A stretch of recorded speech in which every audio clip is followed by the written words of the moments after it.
November 4th, 1979. Good evening. The U.S. Embassy in Tehran has been invaded and occupied by Iranians. Iran declared war on the civilized world, becoming the leading sponsor of global terrorism. Radical Muslim students stormed the U.S. Embassy in Tehran. 52 Americans were taken prisoner and held hostage for the next 444 days. The regime from the very beginning has used violence to achieve its ends, domestically and abroad. Even before the Islamic Revolution, those behind Khomeini are being trained by the PLO. We see terrorism develop from the very first days, and it's been a constant in the regime's approach to foreign affairs. Since that time, 6 U.S. presidents have tried to address the threat. All have failed. The thing about the Iranians and terrorism is that they use terrorism very strategically. None of their acts of violence that they carry out are mindless. There's always an intent behind it. There's a catalog of killings that the regime conducted on European soil, from Kurdish leaders to former prime ministers in France. For almost 40 years, the Islamic Republic of Iran, under tyrannical theocratic leadership, has waged a campaign of terrorism that has killed, wounded, and displaced hundreds of thousands of innocents, including men, women, and children.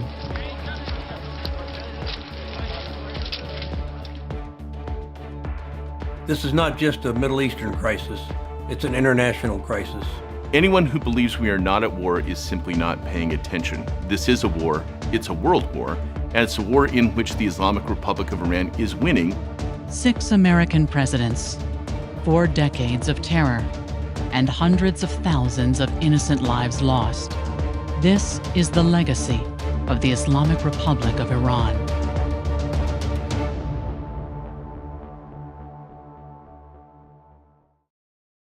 You know, it started from maybe 1 year before victory of the revolution. When President Carter came to power, we were about 15 to 20 people at most. When Ayatollah Khomeini, the leader of revolution, came to France, I joined the team. Mohsen Sazagara was one of the earliest members of the Islamic Revolution, a young man of faith and political ideals who believed a new era of human rights and divine leadership was about to dawn in the Middle East. We rented a small room in a small inn in Neuf-le-Château to train some people, some volunteers from inside Iran, from US, the student activists, and from Europe, to teach them a 1-week course. I was in charge of that. How to start your guerrilla group. When President Carter came to power, and his main slogan was human rights, and put pressure on dictators all around the world. In those days, Shah of Iran, the king, was a military dictator, I have to say. He was not the worst dictator of the world, but he was the most famous one. We moved to Iran as a young child, so during the days of the Shah in the 60s, I grew up as a child. My second language was Farsi, so I grew up watching my dad as a military advisor to the Shah's army. You know, things were a lot different back then. Mohammad Reza Pahlavi, the King of Kings, or Shah of Iran, had ruled as a dictator but friend to the United States since 1941. The last in a succession of monarchs who had governed Persia for over 2,500 years. The Shah focused on the modernization of oil-rich Iran and the secularization of its society. His activities, while ingratiating himself to the West, enraged the Ayatollah Khomeini and his Shia fundamentalists. In 1963, Khomeini and his followers rose up against the government, but failed. The Ayatollah was exiled. In Iran, it's more complicated. You are dealing with God and man. You are dealing with a profound history of Shiism in the country. And Iran is quite clever. It basically allows people to leave the country. In the Ayatollah's absence, followers continued to promote his fundamentalist doctrine, their voices growing strident by 1977 as the Shah's once firm presence in Tehran was tempered and then diminished by cancer. In late 1978, civil unrest seized Iran. On September 8th, thousands gathered for a religious demonstration in Tehran's Jolly Square. Soldiers fired into the crowd. And a month later, strikes paralyzed the country. Its economy on the brink, millions of Iranians marched for change. On January 16, 1979, the Shah fled Iran, and Khomeini was allowed to return. Regime of Shah was overthrown just in 3 months. Nobody expected that. On those days, we were really eager for such types of fighting. When we returned to Iran with Ayatollah Khomeini, I was in the same plane going back to Iran. And after 10 days, the regime of Shah collapsed and the revolution succeeded. And I remember the day of the Iranian Revolution, and many of my friends lost their factories, lost their businesses, their families lost everything. It's a theocracy. Theocracy is what drives the country. They are continuing on the same path they've been on since 1979. The revolution is not over. People shouldn't forget, President Carter and everyone really in Washington foreign policy establishment were open to work with this man that took over, Ayatollah Ruhollah Khomeini.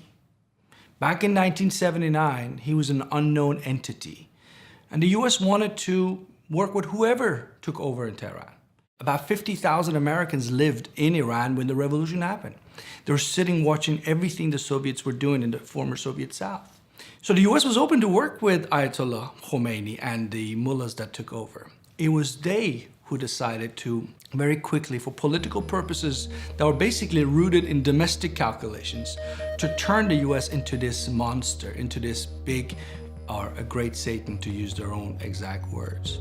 As the Ayatollah and his new regime defined the United States and its allies as the enemy, the great Satan, they continued a strategic campaign to build alliances, as well as influence in the Middle East, cooperating with terrorist organizations like the Palestinian Liberation Organization, or PLO, Lebanon's Hezbollah, and even radical Sunni sects.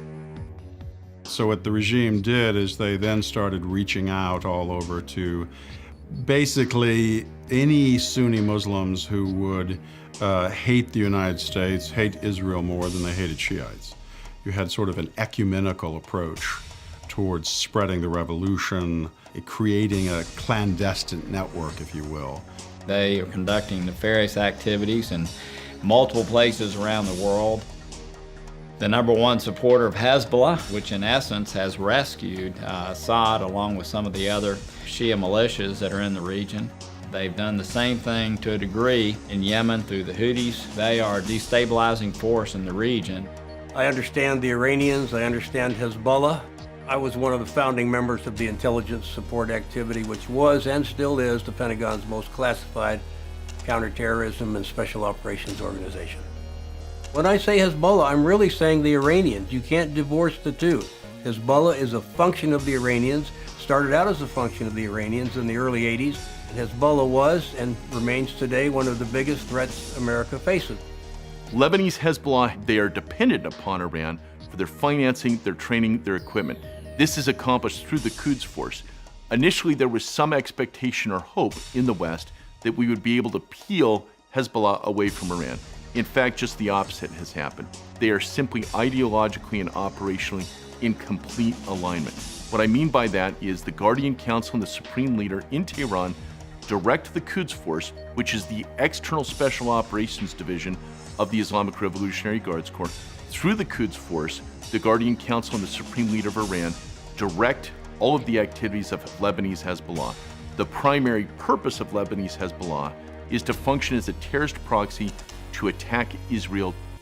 I think the Iranians are engaged in what you might call an age of Shiite imperialism.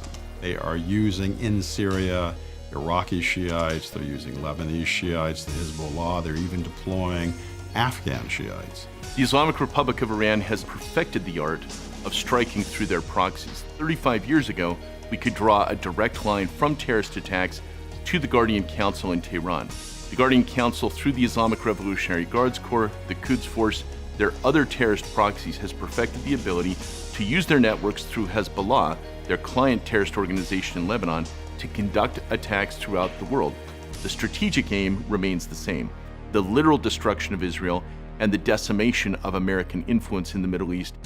To secure his revolution, Ayatollah Khomeini created a powerful theocratic organization within Iran's government to suppress political dissent inside the country and spread fundamentalism abroad. As the supreme leader, God's oracle on earth, he established the Guardian Council with 12 members loyal to him alone.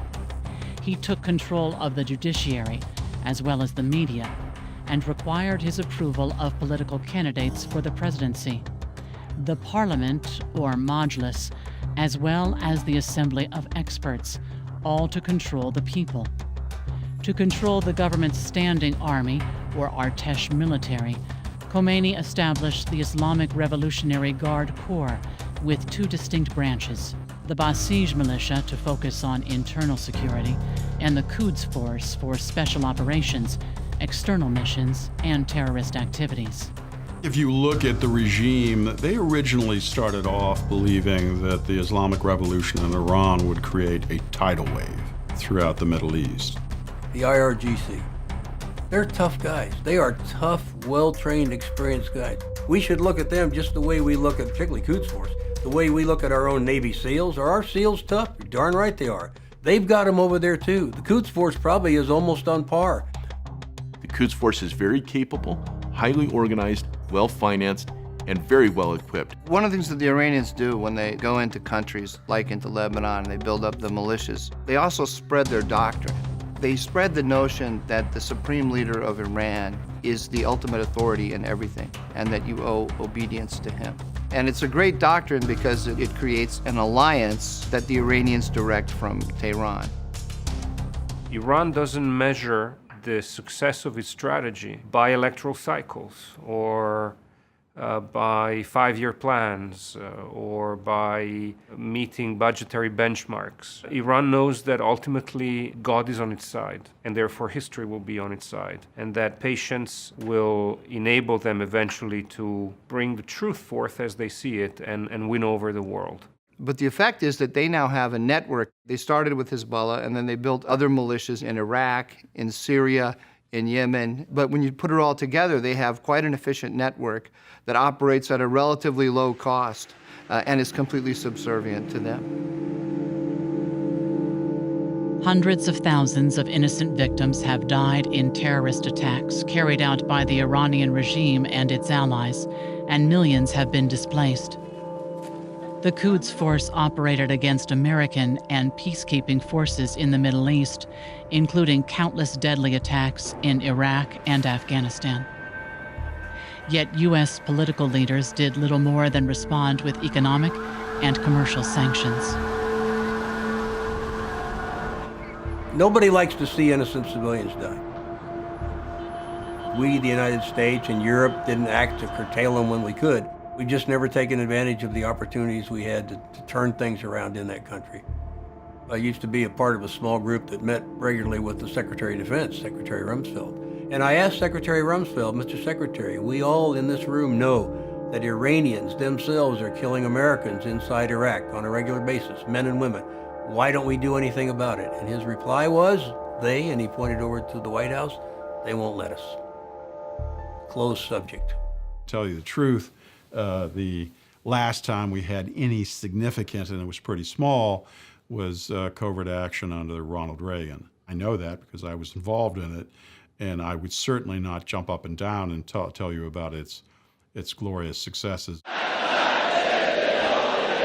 با همه دنیا ما مذاکره میکنیم، با آمریکا نمیکنیم. میدانن دشمن کیست. حالا انشاءالله به توفیق الهی تا 25 سال دیگه چیزی به نام رژیم صهیونیستی در منطقه وجود نخواهد داشت به فضل الهی. ثانیاً در همین مدت هم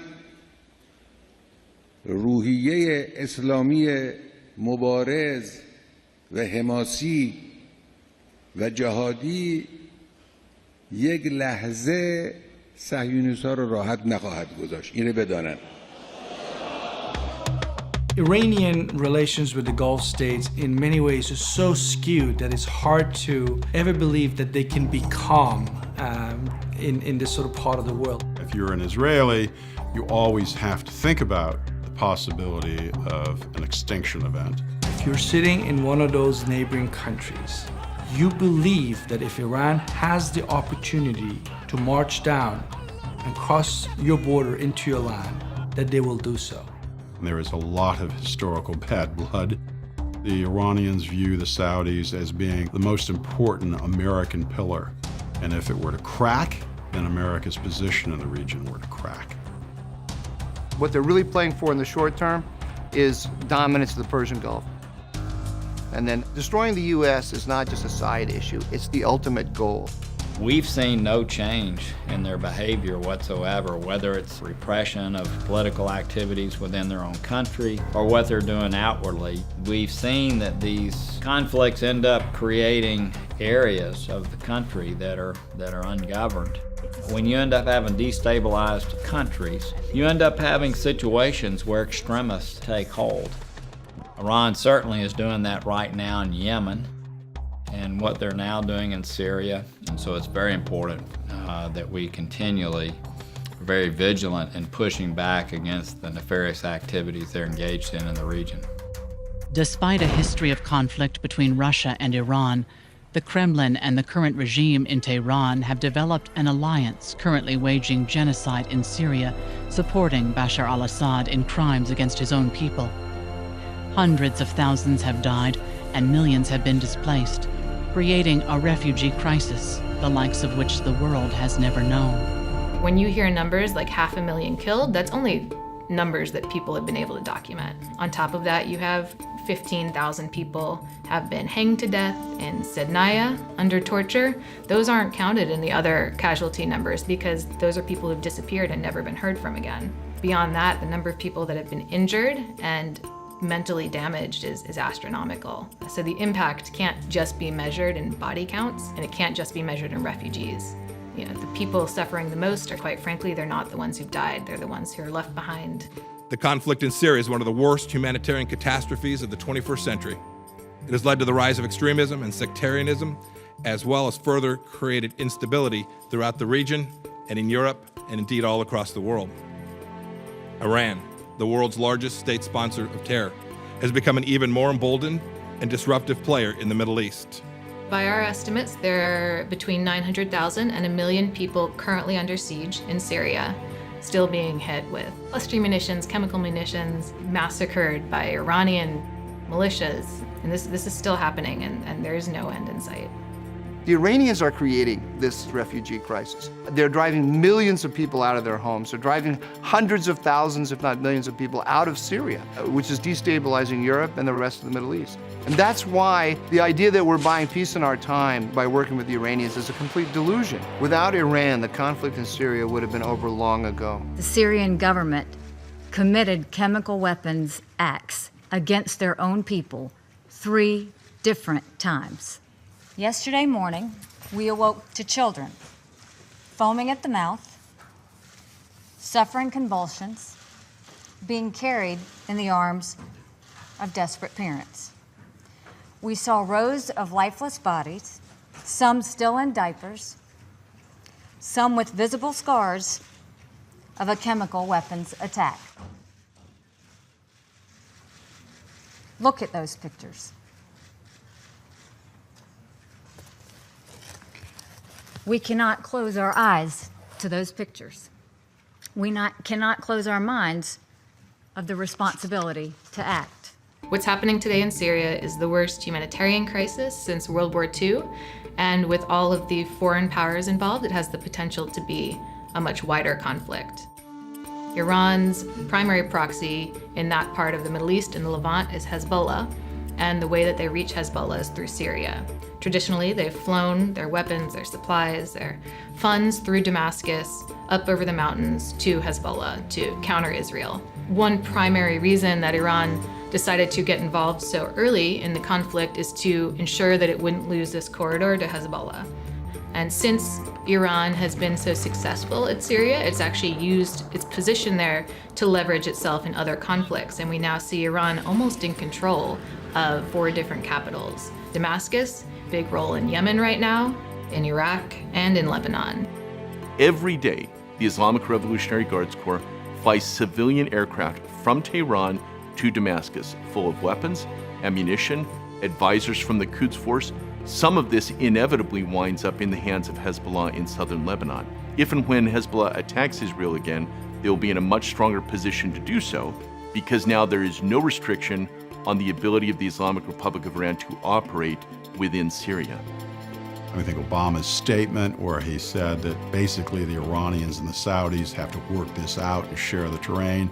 I mean, in the eyes of the Middle East, that was an invitation for Iranian dominance. I mean, everyone knows the Saudis cannot possibly stop the Iranians.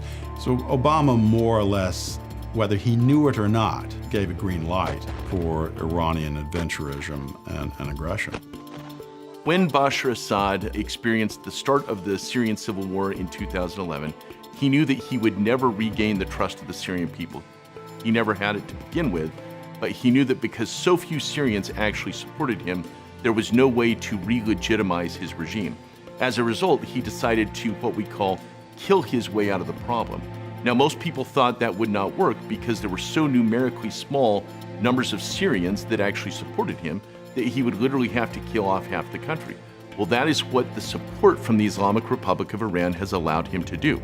Over half of Syrians are now either dead, internally displaced persons, or external refugees. Syria is a very hard nut to crack now.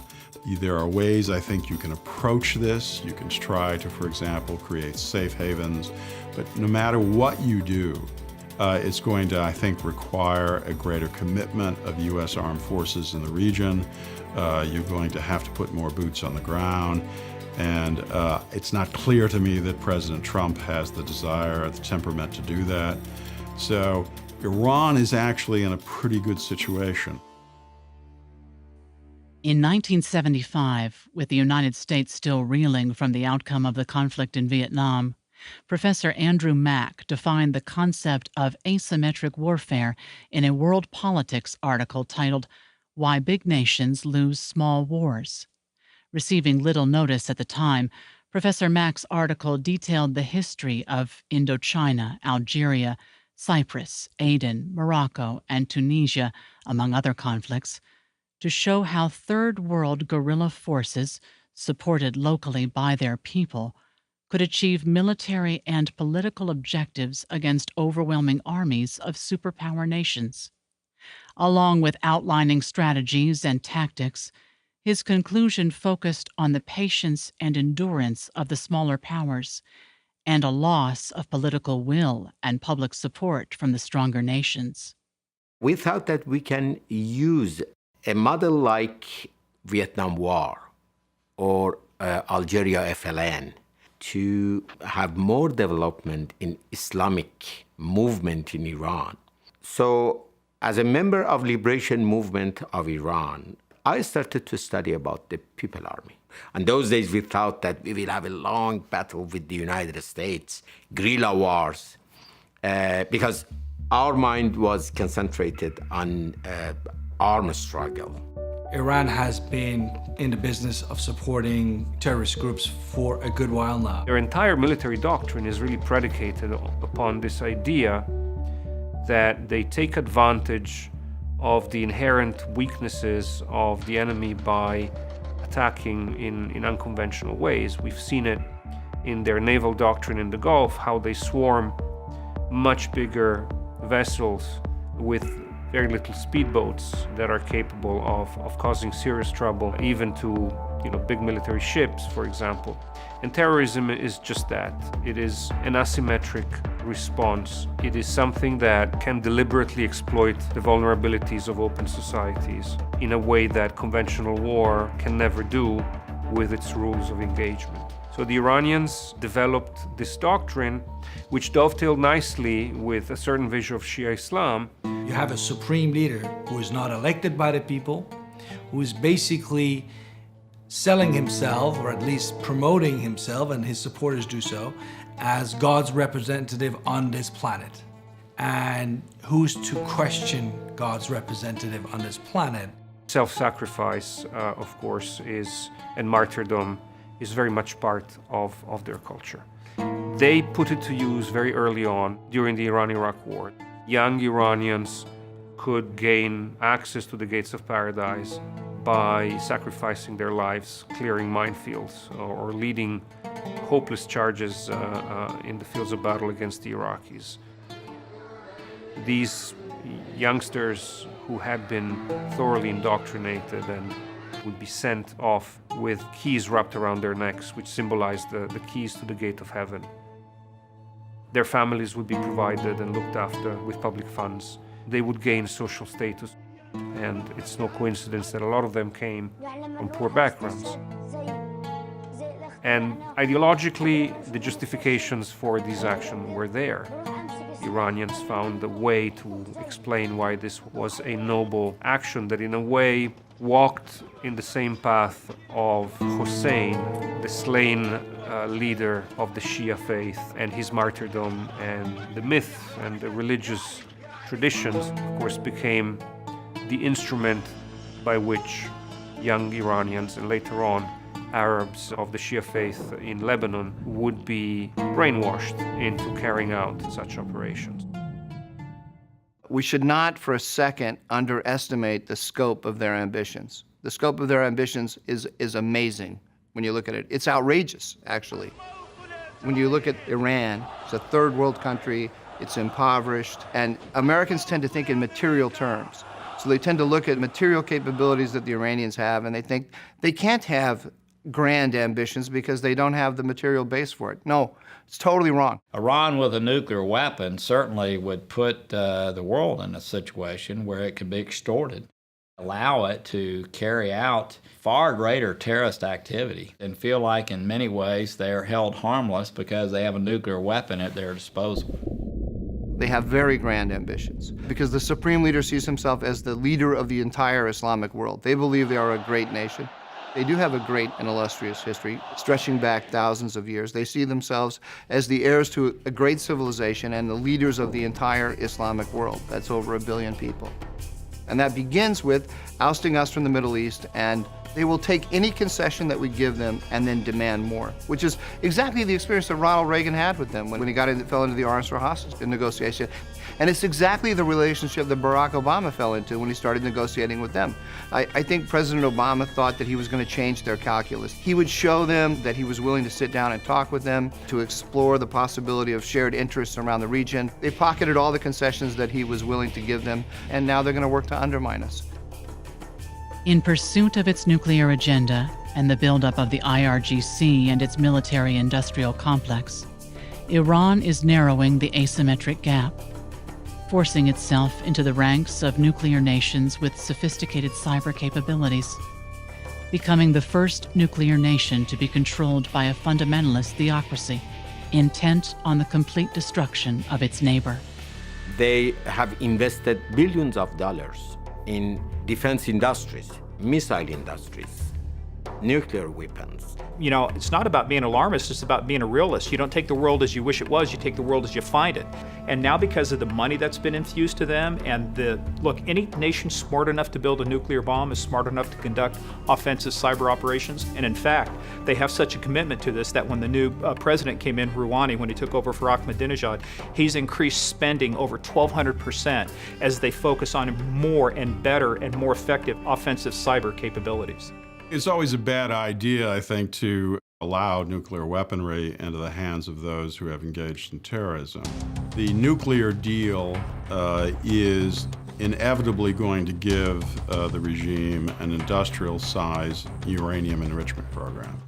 It's written into the deal. The Iranians have continued a ballistic missile program that is developing ever longer range and more accurate missiles. No one develops a ballistic missile program, a long-range one, if they don't intend to put nuclear warheads on them. It's just unheard of. While this Iran nuclear deal was being negotiated, in the short term, they're continuing to carry out their activities. There are some UN Security Council resolutions right now that keep them from testing ballistic missiles, and yet they're doing so. There are some UN Security Council resolutions in place right now that keep them from purchasing conventional weapons, and yet they're violating that. President Obama had the view that the primary disruptive element in the Middle East was the United States. That it was the United States intervention in 2003, even the United States heavy-handedness, he would probably argue, in the region before then, that actually was responsible for a lot of the turmoil in the region. I think he really did believe that George W. Bush was the primary problem in U.S.-Iranian relations. To all the men and women of the United States Armed Forces now in the Middle East, the peace of a troubled world and the hopes of an oppressed people now depend on you. At some point in 2012, 2013, when the Obama administration began first, in secret to negotiate directly with the Iranians over the nuclear program, everything in foreign policy in Washington became hostage to the success of that deal. We couldn't respect the red lines that the president had established for himself in Syria because of the Iran deal. We couldn't become too confrontational with the Russians in Ukraine because of the Iran deal. That the Iran deal somehow prevented the US administration from taking drastic actions as pushback against the Iranians and their networks in Latin America. The Iranian nuclear deal was a very bad deal, that it provides a patient pathway for Iran to get a bomb. They just have to nominally follow the deal for 10 years and then they're home free with the nuclear weapon. I opposed the deal because, number one, it acknowledged Iran's right to enrich, which they have no needs for from the standpoint of what they're doing within their own country, unless it's to develop a nuclear weapon. We lost all of our leverage on the front end. Other countries have agreed to provide them with whatever they need. We don't want to confront Iran because we're afraid that if we confront them, they'll throw out the deal and start making a race for a nuclear weapon. So this deal that was supposed to moderate them has actually ended up moderating us. Just the lifting of the sanctions and the improvement of Iran's position economically, making Iran once again open for business. We had our boot on their neck at the time. That's why they so desperately wanted to negotiate the deal. And so instead of at a time when we could have really clamped down even more, the country's gaining strength. The problem that Iran's neighborhood had with the nuclear deal was that it was so narrowly focused on the specifics of how to prevent Iran from enriching uranium, having the capacity to weaponize in a quick order. What the deal didn't include was everything else Iran is doing. Because if you included everything the Iranians were doing in terms of violations of the rights of their own people, mischief in the region and support for terrorist organizations, then the chances of a nuclear deal were almost zero. I think one of the great mistakes in American policy with respect to Iran over the last 37 years is the idea that we can negotiate with the leadership of the Islamic Republic of Iran on any basis where they will respect the agreements they have made. I think the nuclear deal with Iran was extremely naive in the sense that we expect Iran not to continue working on their nuclear program. The Iranian economy was on the brink in 2012. You could say the United States, having done such a fabulous job putting together this historic international coalition together, could have stayed the course, could have pushed for a bit more, and maybe even could have convinced the Russians and the Chinese to stay on board. Again, history will tell us, was this President Obama that was a bit too quick to wish he had this deal in the bag so his foreign policy legacy was secure? I hope that's not the case. I mean, as an analyst, I was supportive of the deal. I think the deal was better than war. When I spend time with Netanyahu and others in Israel, their greater worry today is really not the nuclear component. They don't want them ever having a pathway to a nuclear weapon. But it's really been their abilities to develop very sophisticated missiles, which can do tremendous damage to the population in Israel. And also, by the way, can get into the hands of Hamas, who they also support, and Hezbollah. For them, the main event is going to be a coordinated attack, most likely between a kinetic attack somewhere, launching it in one part of the world, and launching a cyber attack in another part of the world to divert your resources, to divert your attention, and make it difficult. It's much more difficult to fight two battles on two different fronts. I have been under attack is the cyber army of Revolutionary Guard. They hired more than 5,000 people. During the Green Movement, they hacked my website, my own website. Today, we see Iran conducting cyber terrorist attacks. We see them conducting network analysis of finding vulnerabilities in the U.S., interconnected global financial system. One of the watershed moments for where we knew Iran was going to be a serious player, and that's in 2013. The Bowman Avenue Dam, just outside New York City. Now, a lot of people go, well, it's just a small dam, it doesn't mean much. That's what you say unless it's your dam, unless it's connected to your city. The first successful known penetration of U.S. critical infrastructure by Iran, and not necessarily by Iran intelligence community, military people, but 7 private individuals, companies that are proxies for the Iranian Revolutionary Guard Corps. And had it not been for the fact that that dam was offline at that time for just regular maintenance, they put it into manual mode, they decoupled it from the system, they would have had operational control of the floodgates. So the Iranian approach to terrorism has grown far more sophisticated, both strategically and technologically. Iran does not need to literally destroy America, but does need to destroy our place as the lone superpower. That's why you see such strong relationships between the Islamic Republic of Iran and Vladimir Putin's Russia, or the Islamic Republic of Iran and the People's Republic of China. We see Iran using Hezbollah to build out networks with these narco-terrorists in South America. We see Lebanese businessmen who aren't necessarily ideologically aligned with Iran, but are transactionally aligned with the Hezbollah ability to wash massive amounts of cash throughout the entire world.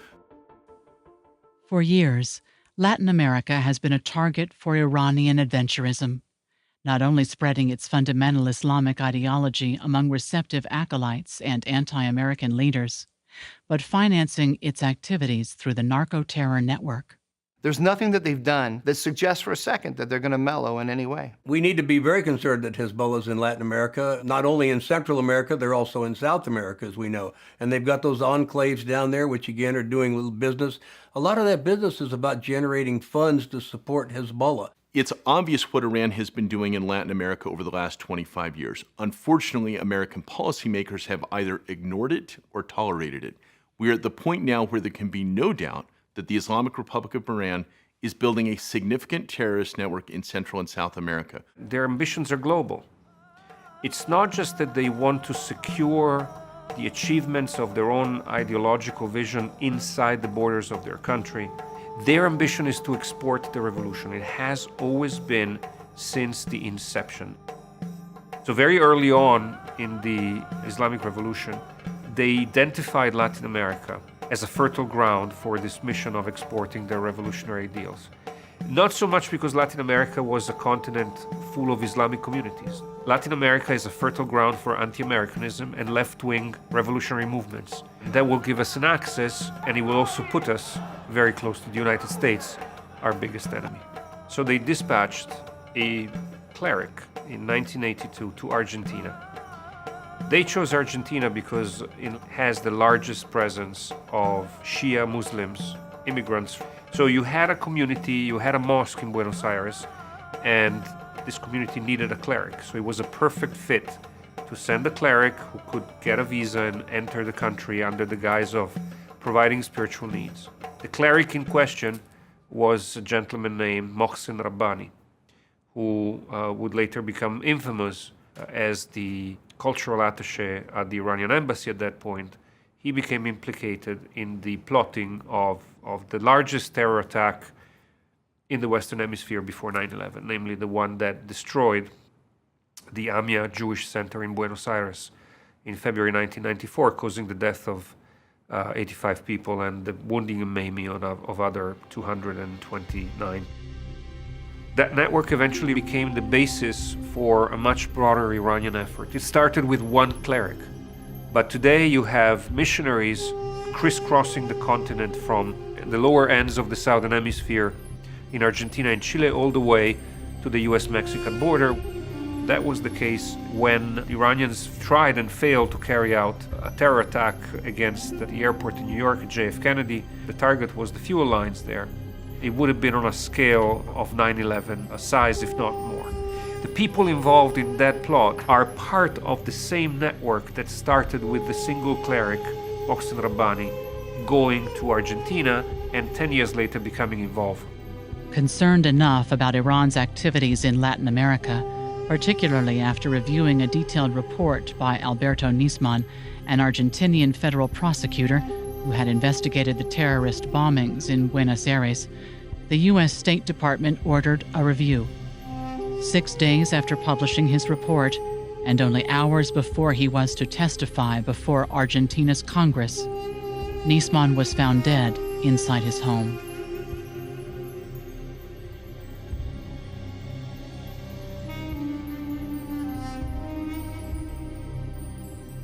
One glaring example is Cuba, a place not famous for religious freedom. And yet Cuba, of all places, is a country that has opened the doors to the Iranians, have allowed them to buy a property and establish a religious center and a mosque. And Iran is converting Cubans. Now, this could be just, it could be viewed as innocuous, benign exercise in missionary work, which other religions do as well. The problem is, of course, that with the religion comes the revolutionary, subversive message of the Islamic Revolution, which is profoundly anti-American, radicalized, intolerant, anti-Semitic. Hezbollah and the IRG are essentially now self-financing in Central and South America through the narco-terrorist networks. So for a narco-terrorist group, their primary purpose is to get drugs into the United States. That produces a massive cash flow. They need to wash that money. They need to legitimize that. That's what Hezbollah and the Lebanese banks do. Of course, Hezbollah and the IRGC then take a cut of that, so they've got what we call a captive financing stream. They are no longer dependent on being financed out of Tehran. By building this secure base of operations in the tri-border area in South America, as well as infiltrating into Cuba and operating in conjunction with the Cuban government, Iran is now in a position to use its proxies to directly attack America. If you want to go global on these businesses, you need financial services and logistics. Somebody needs to carry the drugs to the far corners of the earth where the global markets are. Somebody needs to launder money. In Latin America, a lot of the organized crime has figured out that Hezbollah is so capable of doing these things that they don't need to develop these tools themselves. They can make Hezbollah their service provider, their DHL and their Western Union, to transport the product. Here you have the nexus of radical Islam and organized crime coming together. They get about $5 to $6 billion out of drug smuggling from Lebanon. Revolutionary Guard Quds Force helps them for trafficking of the drugs from Afghanistan through Iran to Lebanon, and they take it to Venezuela, to Caracas, and then from Venezuela all around the American continent and in Europe as well. These types of activities has cost for the people of Iran too much. These drug networks that operate in Latin America are successful because the Hezbollah networks in Latin America can deliver through their contacts in West Africa, in Europe, in Turkey and the Middle East. They can deliver cocaine to Western markets in Europe and all the way to Asia. You don't have to be a brain surgeon to figure out that the Revolutionary Guards in Iran are involved in all sorts of illicit activities in the economy and elsewhere. In fact, let me borrow the words of the former Iranian president, Mahmoud Ahmadinejad himself, who, when he fell out with the Revolutionary Guards generals, came out and said, "My brother smugglers, you smuggle too much." I think it's eminently reasonable to assume that Iran is planning to use proxy networks. By that I mean criminal gangs inside the United States, drug smuggling operatives coming out of Mexico, narco-terrorist networks out of Central and South America. They are using proxies so that they can insulate themselves from the consequences of their action. The Revolutionary Guards, these same guys that were basically from the urban poor or from the countryside, who under the Shah really didn't have much in terms of economic position in life. For them, what they have achieved over the last 40 years is worth fighting for. And they don't see any other options but to fight for what they have. And they have a lot. The Revolutionary Guards and all its hundreds, if not thousands of companies control something like about 20% of the Iranian economy, of an economy of about $400 billion. That's a lot of money. They don't want to lose it. They're very fearful. And in order to protect it, they spin the narrative the way they feel they have to spin the narrative to say, Mr. Rouhani, no to your reforms, no to your ideas of moderation, because we feel moderation essentially means we're going to be out of a job. A significant distinction exists between the people of Iran and the nation's radical and oppressive leadership. A distinction that many experts believe may offer an opportunity for change. We're kidding ourselves if we didn't take it to be what it is. It's all about power. Ayatollah Khamenei today is sold to the masses in Iran as this grand, learned Ayatollah, a man of religion. But if you look at the history of the man, he's been a man of politics from day one. His personal history, coming from poor background, believing in leftist ideas, to becoming this leader of the most reactionary forces in Iran, can really, in my view, be explained by the fact that he's had this thirst for power. He still holds it against people that when he was president, he was disrespected. He has put his own second cousin under house arrest for the last 6 years because his second cousin dared to question his wisdom. The petty politics, the personal rivalries, these are a big part of what drives Khamenei. He is as determined to protect his power as he's ever been. Like Mohsen Sazagara, a founder of the Islamic Revolutionary Guard, who resigned, was imprisoned, and then forced into exile as the regime turned authoritarian and intolerant, today a large majority of Iranians hope for change. I left the Guard in May 1979, but I have followed its destiny because many of my friends were in Guard, especially during the war between Iran and Iraq. Many of them were killed in war fronts. And I can say that during these years, almost 4 decades, gradually Revolutionary Guard was converted from a people army to a monster. The first conversion happened during the war. It's like a terrorist group and Basij force, a militia which is now in charge of suppressing the people. The second change happened after the war. Revolutionary Guard came to the economy of Iran. They started to be the contractor of road construction, dam constructions, oil projects, but they didn't stop there.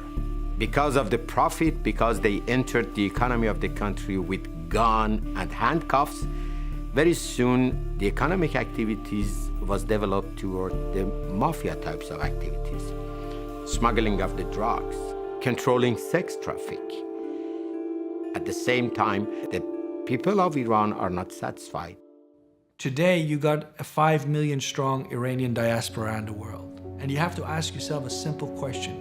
If things are so great back home, which the regime wants us to believe, why are there suddenly so many Iranians living around the world, risking oftentimes their lives? I mean, there are Iranians that are being picked up from the seas off the coast of Indonesia, trying to make it to Australia just to get away from the Islamic Republic. That is a very powerful message, and I don't think the regime can answer that one. Not only we have more than 2 million Iranians living in the United States peacefully and very respectfully, but 80 million Iranians inside Iran. They love America. This regime is against the United States, and people are against this regime. One of the most famous events was Green Movement in 2009 when people voted to a president. They had a coup against the votes of the people. When the Iranian people demanded change in 2009, courageously taking to the streets in what has been called the Green Movement, their hope was that the United States would respond with support.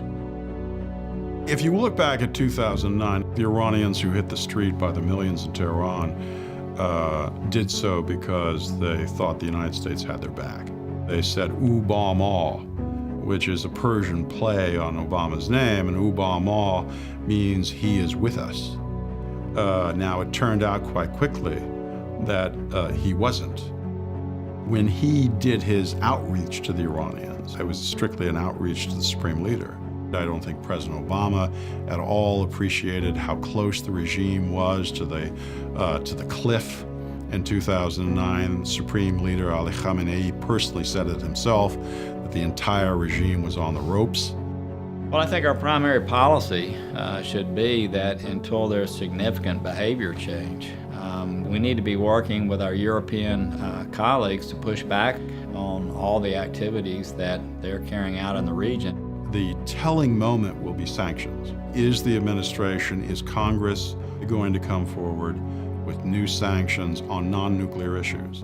Are they going to hit them for their malign behavior in Syria? Are they going to hit them with sanctions for the support of terrorist organizations? Are they going to hit them for human rights issues inside of Iran itself? If you see a new wave of sanctions, then we've got a fluid situation. If we essentially continue Obama's approach, we maintain the nuclear deal, we're scared of using sanctions because we don't want the Iranians to walk from the nuclear deal, then I think they've essentially won. The initial indications that we're getting from the Trump administration is that they're going to take a stand. They're going to start imposing costs on the Iranians. The evidence is clear. Iran's provocative actions threaten the United States, the region, and the world. The Trump administration has no intention of passing the buck to a future administration on Iran. If we don't use new sanctions, it's important to remember Iran has seen big explosions of internal dissent. Sometimes they're accidental, sometimes they come from a little thing like a soccer game that gets canceled, and the next thing you know, you've got 10,000 young men on the streets of Tehran tearing up the real estate. They're not tearing up the real estate because the soccer game was canceled. They suppress the people right now. A type of implosion is going to happen in Iran. There are lots of internal points of tension that occasionally explode. What they do to their own people today, in many ways, constitutes terrorism. Certainly terrorizing the Iranian people. But in Iran, within the borders of Iran, they get away with it. The United States ought to want internal eruptions in Iran, that you encourage dissent, that you encourage massive street demonstrations. You should always go in the direction where your opponent has indicated he's scared. So if they're scared about internal dissent, then do what you can to encourage it. Do what you can to support it. Islamic Republic's regime will be destroyed and overthrown by the people of Iran. These types of organizations will be destroyed from inside. When they are separated from the people, when they have no legitimacy, when they are corrupted, when they don't have any belief in whatever they say, when they are not sincere anymore, such an organization will be destroyed from inside. It needs only a push from the people.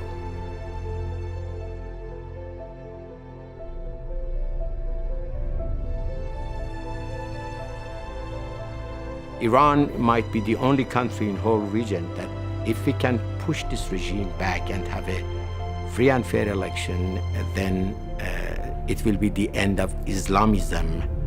Not Islam as a religion, but Islamism as an ideology in Iran, and we will have a secular democrat regime in Iran.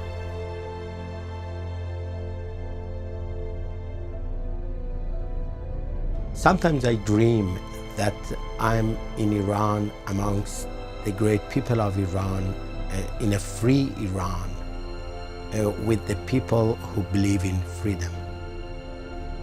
That's a sweet dream, and I believe that later soon I will be there.